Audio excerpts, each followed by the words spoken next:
Fun Bells. આ શું તમે બંને તો ખાલી હાથે આવ્યા છો? રાણી સાહેબા, અમે બહુ પ્રયત્નો કર્યા પણ કોઈ બકરી કે શિયાળ અમને મળ્યું જ નહીં.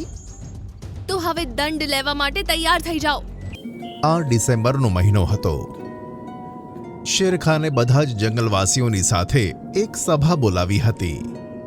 વહાલા જાનવરો, તમારે બધાને શરદીથી બચવા કેટલીક ખાસ વાતોનું ધ્યાન રાખવાનું છે. કોઈ પણ સવારના પહોરમાં ઠંડુ પાણી નહીં પીવે. સૂરજ આથમ્યા પછી કોઈ પણ નહીં નહાય. ઠંડા ફળો કોઈ નહીં ખાય. મોટા જાનવરો ગુફાના દરવાજાની જોડે અને તેમના બાળકો ગુફાની અંદર સૂઈ જશે, જેથી બાળકોને ઠંડી ન લાગે. જેવું તમે કહો શેરખાન.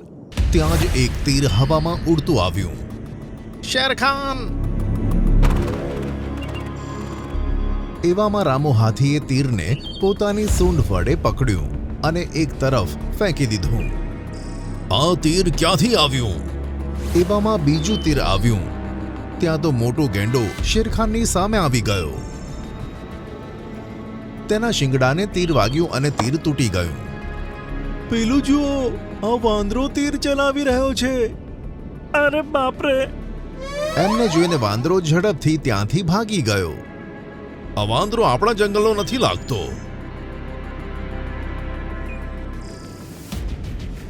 આ વાંદરો ગોલ્ડીના જંગલેથી છે શેરખાન. એણે જ તમારી ઉપર જાનલેવા હુમલો કરાવ્યો હશે. જ્યાં સુધી તમે બંને મારી સાથે છો ત્યાં સુધી મને કશું નહીં થાય. બીજી બાજુ વાંદરો ગોલ્ડીની પાસે પહોંચ્યો. આવી ગયો તું? શેરખાનનું કામ તમામ કર્યું કે નહીં? મેં 2 તીર ચલાવ્યા હતા. નિશાનું પણ સરસ લાગ્યું હતું, પણ રામુ હાથી અને મોન્ટુ ગેંડાએ એને બચાવી લીધો. આ સાંભળી ગોલ્ડીનો ગુસ્સો આસમાને ચઢ્યો અને તે જોરથી બૂમ પાડે છે. આ હાથી અને ગેંડાનું મારે કંઈ ને કંઈ કરવું જ પડશે. બીજા દિવસે શેરખાન શિકારની શોધમાં ફરતો હતો. એવામાં તેને એક શિયાળ દેખાયું. તે ઝડપથી તેની તરફ ભાગ્યો અને જેવો જ તેની ઉપર ત્રાટક્યો, તેની ટક્કર એક શેરની સાથે થઈ.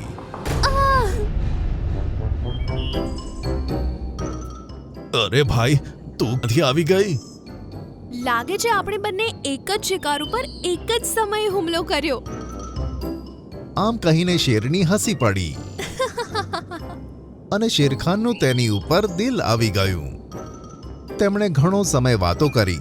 પછી શેરખાન બોલ્યો કે શું તમે મારી રાણી બની મારા જંગલમાં રાજ કરશો? આ વાત પર શેરણીએ ના ન પાડી અને તેની સાથે જંગલ આવી ગઈ. આજથી આ જંગલની રાણી સાહેબા છે. આશા છે કે તમે તેનું એટલું જ સન્માન કરશો જેટલું તમે મને આપો છો. જરૂર શેરખાન, અમે અમારી રાણી સાહેબાનો દરેક હુકમ માનીશું. બીજા દિવસે શેરખાન કોઈ કામથી બીજા જંગલે જતો રહ્યો અને શેરણીએ રામુ હાથી અને મોન્ટુ ગેંડાને બોલાવ્યા. અમને ખૂબ ભૂખ લાગી છે. તમે અમારા બંને માટે એક બકરી અને એક શિયાળ શોધીને લાવો. અમે તો તેને ખાઈને જ આજે અમારી ભૂખ શાંત કરીશું. રાણી સાહેબા, મને જે જાનવર મળશે તે હું તમારા માટે લઈ આવીશ, પણ જો શિયાળ કે બકરી જોઈએ ને તો એમાં સમય લાગી શકે. મને કાંઈ જ નથી સાંભળવું. મેં જેટલું કીધું એટલું બપોર સુધીમાં અહીંયા જોઈએ. હવે જાઓ તમે લોકો અહીંથી. રામુ હાથી અને મોટું ગેંડો શિયાળ અને બકરીની શોધમાં નીકળી પડ્યા. તેમને શોધવામાં બંને જણાએ પોતાના જીવ રેડી દીધા, પણ તે જાનવરો તો ન જ મળ્યા. સાંજ પડતા બંને જણા થાકી હારીને શેરણીની સામે આવ્યા. આ શું તમે બંને તો ખાલી હાથે આવ્યા છો?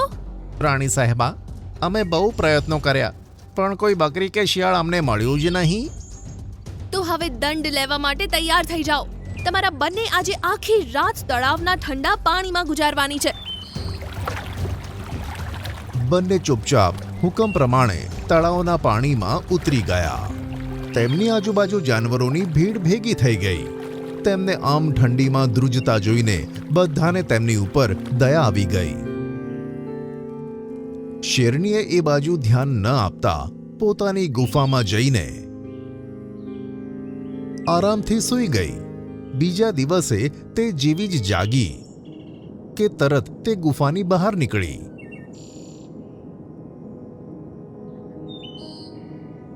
તેણે જોયું કે બધા જાનવર તળાવના કિનારે જ ભેગા છે. રામુ હાથી અને મોન્ટુ ગેંડો હજુ પણ પાણીમાં થરથર કાંપતા હતા. અરે તમે લોકો હજુ પાણીમાં જ છો? મારા ઊંઘ્યા પછી તમે લોકો બહાર આવી શકતા હતા, તો પણ તમે ના બહાર આવ્યા. તમે પાણીમાં જ ઊભા રહ્યા. આવું કેમ? તમે અમારી રાણી છો. તમારી આજ્ઞાનું પાલન કરવું અમારો ધર્મ છે. અમે તેનું ઉલ્લંઘન કરીને કેવી રીતે ભાગી શકીએ?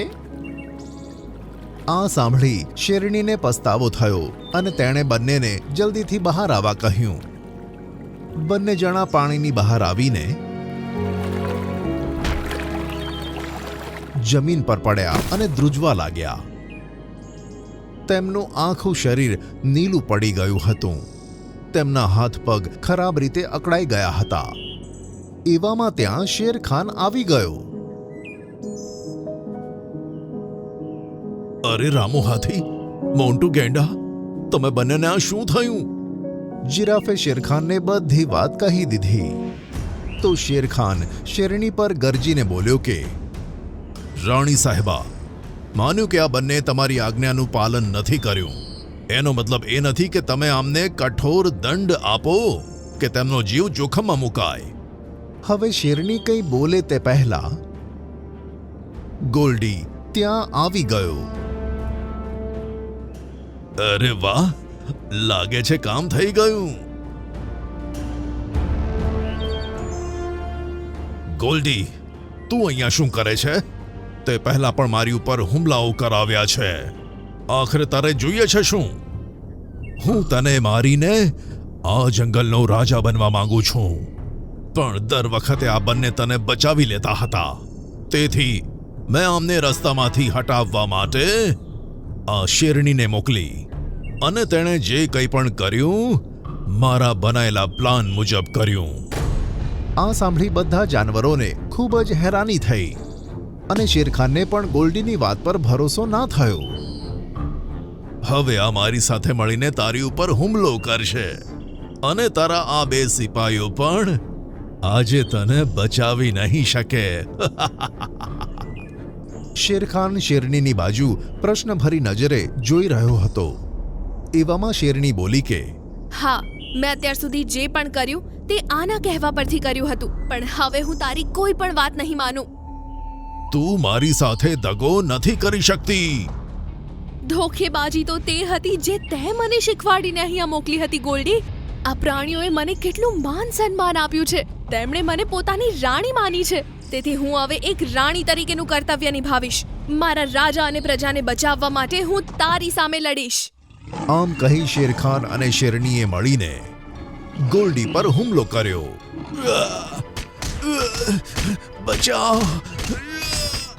ગોલ્ડી તેમનો સામનો ન કરી શક્યો અને તે માર્યો ગયો. શેરની રાણી, તમારો ખૂબ ખૂબ આભાર. તમે અમારા રાજાનો જીવ બચાવ્યો. હવે અમે બંને ચેનથી મરી શકીએ છીએ. ના, તમારા બંનેની હાલત મારા લીધે ખરાબ થઈ છે. હું તમને આવી રીતે મરવા નહીં દઉં. પણ હવે કરી પણ શું શકીએ? અમારા જંગલમાં મૂલગીરીની એક જડીબુટી ઉગે છે, જેમને ખાઈને તેમના શરદી અને તાવ ઉતરી શકે છે. હું હમણાં જ તેને લેવા માટે જઉં છું. આમ કહી શેરણી એકલી જ પોતાના જંગલ તરફ દોડી પડી. જાનવરોએ રામુ હાથી અને મોન્ટુ ગેંડાની પાસે થોડીક અગ્નિ સળગાવીને તેમને ગરમી આપી બચાવવાનો પ્રયાસ કર્યો. સાંજ પડતા તે શેરણી જડીબુટી લઈને ત્યાં આવી ગઈ. લો, તમે લોકો જલ્દી આને ખાઈ લો. શેરણીએ તે જડીબુટી બંનેને ખવડાવી.